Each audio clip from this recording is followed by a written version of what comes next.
नमस्कार, मैं हूं शम्स ताहिर खान और आप देख रहे हैं वारदात।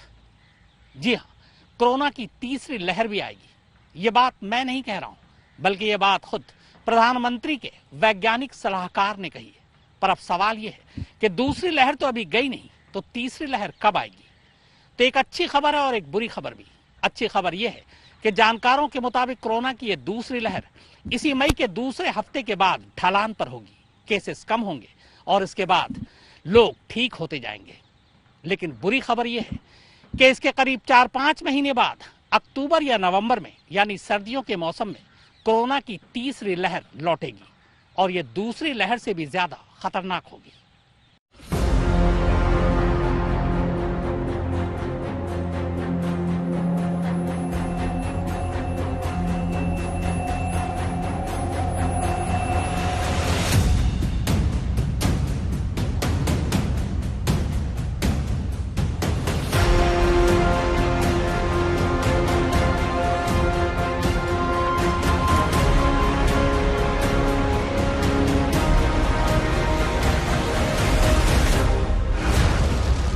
दूसरी अभी गई नहीं और तीसरी आने की तैयारी में है।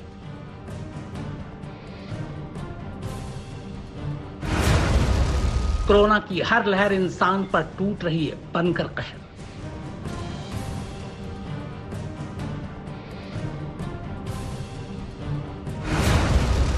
दूसरी लहर जाएगी कब, यह अभी तक पता नहीं।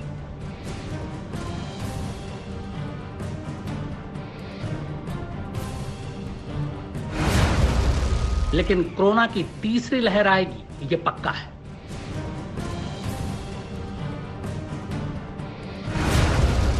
कोरोना की हर लहर एक है।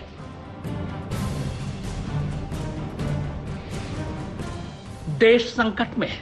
कोरोना की खूनी लहर अभी भी जारी है और ये कोरोना की अभी सिर्फ दूसरी लहर है। इसकी तीसरी लहर अभी भी बाकी है और वो भी आने वाली है। ये कोई अटकल नहीं है, बल्कि ये चेतावनी खुद प्रधानमंत्री के वैज्ञानिक सलाहकार के राघवन दे रहे हैं। SARS coronavirus to go from here. A phase 3 is inevitable, given the high levels of circulating virus. But it's not clear on what time scale this phase 3 will occur. देश अभी कोरोना वायरस महामारी की भयानक दूसरी लहर से जूझ रहा है। इसका पीक कब आएगा और ये लहर कब खत्म होगी, ऐसे सवालों के बीच तीसरी लहर का अंदेशा भी गहरा गया है। अब तो खुद सरकारी अधिकारी कह रहे हैं कि कोरोना की तीसरी लहर आएगी, जरूर आएगी, उसे आने से कोई रोक नहीं सकता। मगर कब आएगी, इसके बारे में अभी पुख्ता तौर पर कोई जानकारी नहीं है। लेकिन इतना तय है कि आएगी जरूर, लिहाजा उसके लिए तैयार रहना जरूरी है। मगर सवाल यह है कि प्रधानमंत्री के वैज्ञानिक सलाहकार इतने पक्के तौर पर यह कैसे कह सकते हैं कि कोरोना की तीसरी लहर आएगी ही आएगी।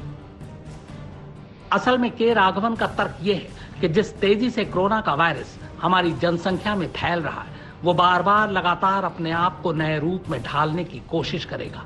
वो अभी चला भी गया तो भी भेष बदलकर लौटेगा जरूर। देखिए, अब अंदेशा ये हो रहा है कि थर्ड वेव भी शायद हमारे देश में आएगी। मैं आपको बता दूं कि ये पेंडेमिक की एक प्रॉपर्टी होती है कि वो वेव्स में आती है। पिछली बार स्पेनिश फ्लू भी आया था तो 4 वेव्स में आया था। इस वक्त भी इस पेंडेमिक में भी कुछ देशों में चौथा वेव भी चल रहा है, तो हमारे हिंदुस्तान में भी तीसरे वेव आने की पूरी संभावना है।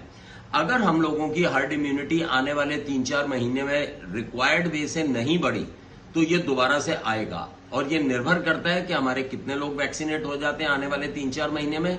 दूसरा निर्भर करता है कि ये वेरिएंट कैसे चेंज करता है, और तीसरा इस पे भी बहुत निर्भर करता है कि हमारे यहाँ पर बहुत ज्यादा सुपर स्प्रेडर इवेंट्स तो नहीं कहीं हो रहे हैं। अगर ये सब चीजें चलती रहेंगी तो आने वाले समय में थर्ड वेव भी आएगा और हम लोगों को उसके लिए बिल्कुल परिपक्व रहना चाहिए, परिपूर्ण रहना चाहिए। हमारे जितने संसाधन है मेडिकल, उनको हमारे को बिल्कुल इन प्लेस रखना चाहिए। दुनिया का उसूल होता है कि एक जाता है तो दूसरा आता है, मगर कोरोना ने ब्रह्मांड के सारे उसूलों की धज्जियां उड़ा दी हैं। देश हमारा अभी दूसरी लहर से उबरा नहीं, उबरा क्या, अभी तो उसी में उलझा हुआ है और ऊपर से ये तीसरी लहर का ऐलान होने लगा है। तो सवाल ये है कि अगर हमें पहले से इस आने वाले खतरे के बारे में पता है तो क्या हम इससे बचने के तरीके नहीं खोज सकते? क्या हम इसे रोक नहीं सकते? जानकारों का मानना है कि इससे बचने के सिर्फ दो ही तरीके हैं और वो है एहतियात और ज्यादा से ज्यादा लोगों को वैक्सीन लगाना। क्योंकि अभी तक कोरोना के जितने भी वेरिएंट लोगों में पाए गए हैं उनमें वैक्सीन कारगर है, मगर आगे भी कारगर होगी ये कहना मुश्किल है। ऐसा माना जा रहा है कि सर्दियों के आते आते ये वायरस अपने कई वेरिएंट्स तैयार कर लेगा और तब उन लोगों के भी इससे संक्रमित होने की संभावना बढ़ जाएगी जो वैक्सीन लगा चुके हैं। असल में आने वाले दिनों में दो मोर्चों पर हमारी जंग होने वाली है। एक जंग जो हम बाहर कोरोना से बचने के लिए लड़ रहे होंगे और दूसरी जंग हमारे शरीर के अंदर होने वाली है। यह खासकर उन लोगों के शरीर में होगी जो वैक्सीन लगा चुके हैं। इसका मतलब ये नहीं है कि उन्हें कोई खतरा है। मुमकिन है कि उन्हें पता भी न चले और वो कोरोना के दूसरे वेरिएंट से संक्रमित हो जाए, मगर उन लोगों से दूसरे लोगों में ये नया वेरिएंट जाने की आशंका ज्यादा हो जाएगी जो खतरनाक हो सकता है। जाहिर है कोरोना की आने वाली लहरों के लिए सरकारों को तैयार रहना होगा। मुमकिन है कि अभी चल रही दूसरी लहर की तबाही का अंदाजा लगाने में चूक हो गई, मगर अब आने वाली तीसरी लहर में अगर हमारी सरकारों ने चूक की तो उसका खामियाजा सदियों तक भुगतना पड़ सकता है। क्योंकि वैक्सीनेशन बढ़ने के बाद भी वायरस लोगों को संक्रमित करने के नए नए तरीके ढूंढेगा। कोरोना रूप बदलता है ये हम सब जान चुके हैं और इसके लिए हमें वैक्सीन और दूसरे पहलुओं पर रणनीति बदलती रहनी होगी। SARS coronavirus to go from here. A phase 3 is inevitable, given the high levels of circulating virus, but it's not clear on what time scale this phase 3 will occur. Hopefully, incrementally, but we should prepare for new waves. Previous infections and vaccines will cause adaptive pressure on the virus for new kinds of changes which try to escape it. And therefore, we should be prepared by scientifically to take care of that. दूसरी लहर में कई factor हैं, जिसमें corona के नए variant भी एक फैक्टर है। ये दूसरी लहर बढ़ी ही इसलिए है क्योंकि जो इम्यूनिटी बनी थी वो इतनी नहीं थी कि इसका सामना कर सके। आपके मन में ये सवाल उठ सकता है कि कोरोना की पहली लहर में तो तबाही कम हुई थी, तो इसकी दो वजह थी। पहली, जिन लोगों को इन्फेक्शन हुआ उनमें इम्यूनिटी आई, और दूसरी, मास्क, सोशल डिस्टेंसिंग समेत बचाव के जो भी कदम उठाए गए उससे संक्रमण फैलना कम हुआ। और जैसे ही हमने बचाव के कदमों में ढिलाई बरतनी शुरू की, संक्रमण फैलना शुरू हो गया। वैज्ञानिक कोरोना के पहले फेज को उसका ट्रेलर मान रहे हैं और अब वो तबाही की पूरी पिक्चर दिखा रहा है। कोरोना की तीसरी लहर किस कदर खतरनाक होगी इसका अंदाजा इस बात से लगाइए कि जब कोरोना की पहली लहर आई थी तो वायरस 10 दिनों में लंग्स को खत्म कर देता था। दूसरी लहर में यह वक्त घटकर 5 से 7 दिन हो गया और ऐसा कहा जा रहा है कि तीसरी लहर में तो ये 2 से 3 दिन भी हो सकता है।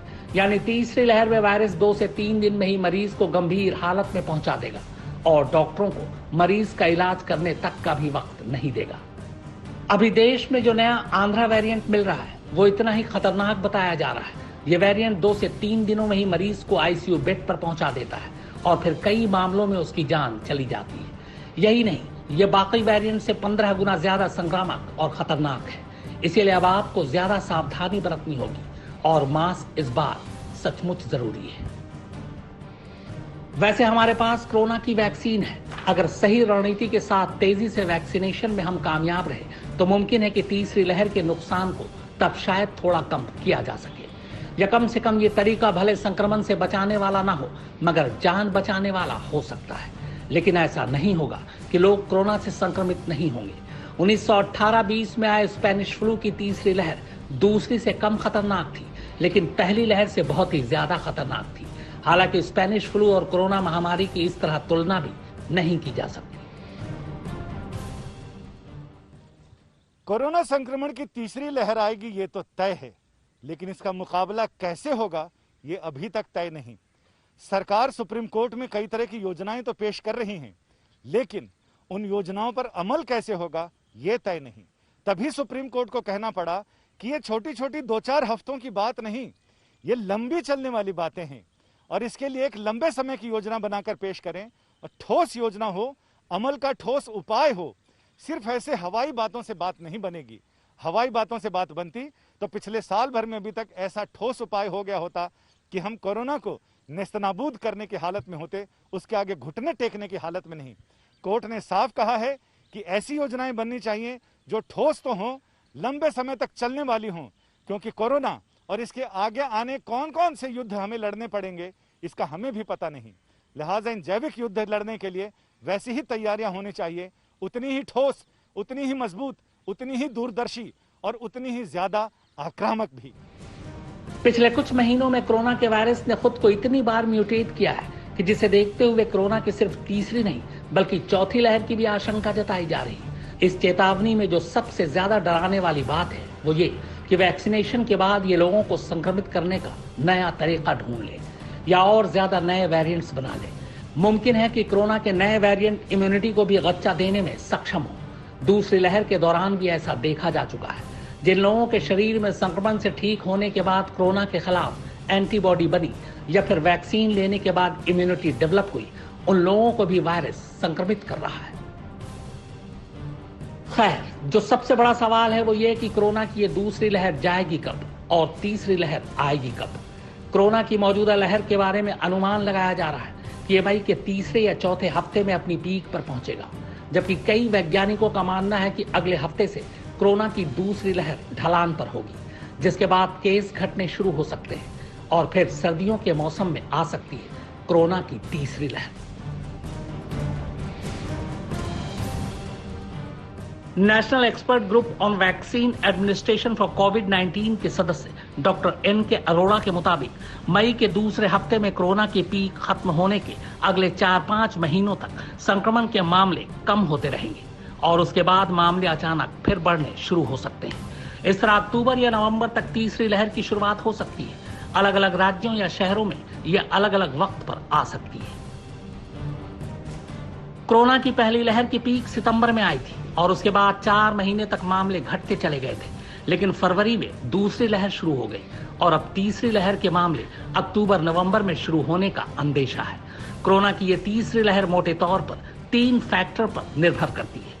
पहली तो ये कि दिसंबर तक हम कितने लोगों को वैक्सीनेट करते हैं, दूसरा हम सुपर स्प्रेडर इवेंट को कितना रोक पाते हैं और तीसरा ये कि हम कितनी जल्दी वायरस के नए वेरिएंट्स की पहचान कर उसे रोक सकते हैं। कोरोना की पहली लहर में वायरस ने बुजुर्गों पर अटैक किया, दूसरी लहर में यह युवाओं को ज्यादा निशाना बना रहा है, मगर इस संक्रमण से इस बार सबसे ज्यादा खतरा है बच्चों को। ऐसा दुनिया के दूसरे देशों में भी हुआ है, लिहाजा सरकार को जल्द से जल्द बच्चों के टीकाकरण के कार्यक्रम को शुरू करना चाहिए, नहीं तो कोरोना की तीसरी लहर में 18 साल से कम उम्र वाले बच्चे बुरी तरह इसका निशाना बन सकते हैं। एक अंदाजे के मुताबिक इस वक्त भारत की कुल आबादी में 18 साल से कम उम्र के बच्चों की हिस्सेदारी 30% है। 18 साल से ऊपर के लोगों के लिए तो वैक्सीन की विंडो खोल दी गई है। अब बचे हैं 18 से कम उम्र के बच्चे और इनके लिए अभी कोई वैक्सीन नहीं आई।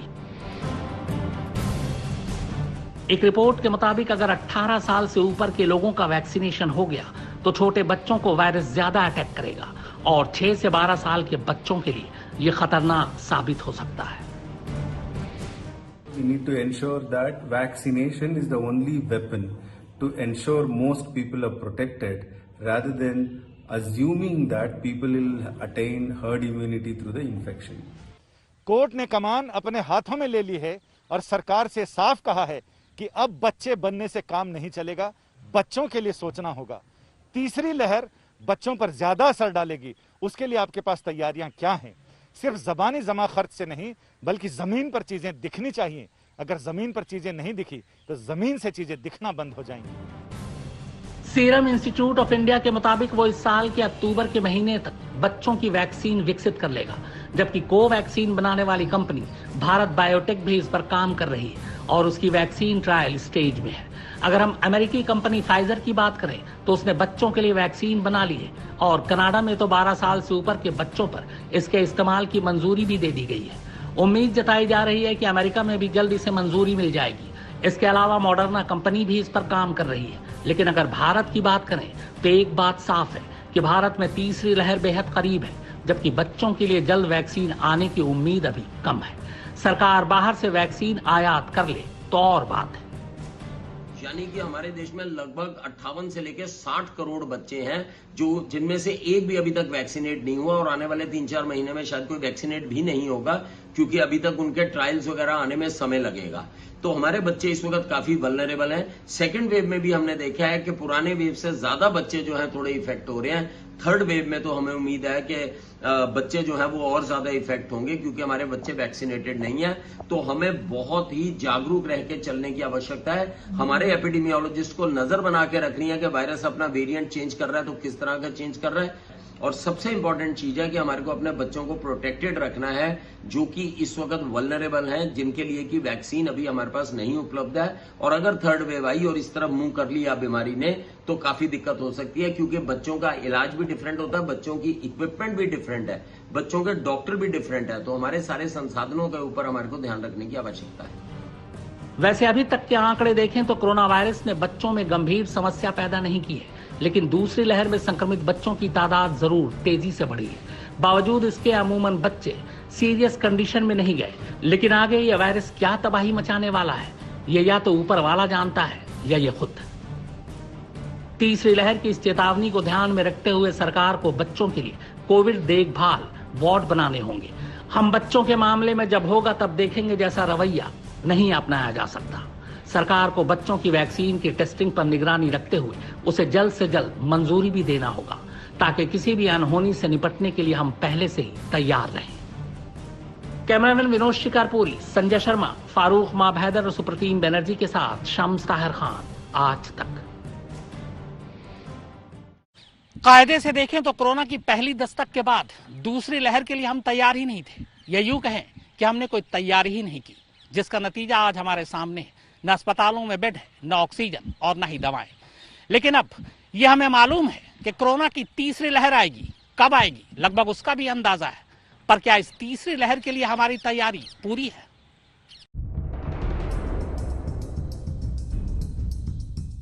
कोरोना की तीसरी लहर की चेतावनी भले सरकार ने अब दी हो, मगर इसकी वार्निंग CSIR के डायरेक्टर जनरल शेखर सी मांडे ने फरवरी में ही दे दी थी। उन्होंने तब भी कहा था कि हमें इसकी तैयारी अभी से कर लेनी चाहिए, मगर तब हम चुनाव में मशगूल थे। इसीलिए खुद सुप्रीम कोर्ट ने कोरोना की तीसरी लहर की आशंका का संज्ञान लेते हुए सरकार से पूछा है कि तीसरी लहर के लिए तैयारी क्या है। कोर्ट ने साफ लफ्जों में केंद्र सरकार को तीसरे चरण की तैयारी का रोड मैप तैयार करने को कहा है। साथ ही मेडिकल टीम तैयार करने और मर्ज से लड़ने के लिए टेक्नोलॉजी को अपडेट करने और उसे ज्यादा से ज्यादा लोगों को मुहैया कराने की हिदायत भी दी है। साथ ही सलाह भी दी है कि अगर जरूरत पड़े तो मेडिकल के फ्रेश ग्रेजुएट डॉक्टर और नर्स का उसमें इस्तेमाल किया जाए। इन सब के बीच हमें यह सोचना चाहिए कि डॉक्टर और मेडिकल स्टाफ भी इंसान है, जो पिछले 1 साल से कोरोना के मरीजों को बचाते बचाते थक चुके हैं। कई महीनों से चैन की नींद तक नहीं सोए। सरकार को न सिर्फ उन्हें बारी बारी से आराम करने का मौका देना है, बल्कि यह भी सोचना है कि अगर उनका ब्रेकडाउन हो गया तो प्लान क्या होगा। इसीलिए मेडिकल स्टाफ का भी हमें बैकअप तैयार करना होगा। देश में 1 लाख ऐसे डॉक्टर और 2.5 लाख नर्सेज हैं जो फाइनल परीक्षा का इंतजार कर रहे हैं और घरों में बैठे हैं। वो तीसरी वेव में अहम भूमिका निभा सकते हैं। उनके लिए प्लान बनाया जा सकता है ताकि पिछले 1 साल से जुटे हुए डॉक्टरों को आराम दिया जा सके।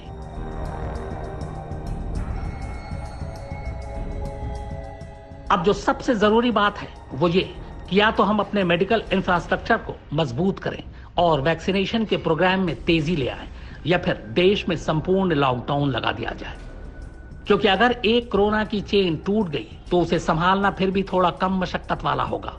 हाँ, लोगों के रोजगार और आजीविका पर असर जरूर पड़ेगा, लेकिन अगर घर घर जाकर वोट मांगा जा सकता है तो घर घर जाकर मदद क्यों नहीं पहुंचाई जा सकती? लोगों के अकाउंट में डायरेक्ट आर्थिक मदद क्यों नहीं दी जा सकती? पिछले साल की बनिस्बत इस वक्त लॉकडाउन की जरूरत सबसे ज्यादा है, मगर सरकार अभी तक इस पर कोई फैसला नहीं ले पाई है। राज्यों ने जरूर अपने अपने स्तर पर लॉकडाउन और नाइट कर्फ्यू लगाया है। कैमरामैन विनोद शिकारपुरी, संजय शर्मा, फारूक माभैदर और सुप्रतीम बनर्जी के साथ शम्स ताहिर खान, आज तक। तो वारदात में फिलहाल इतना ही, मगर आज तक पर खबरों का सिलसिला लगातार जारी है।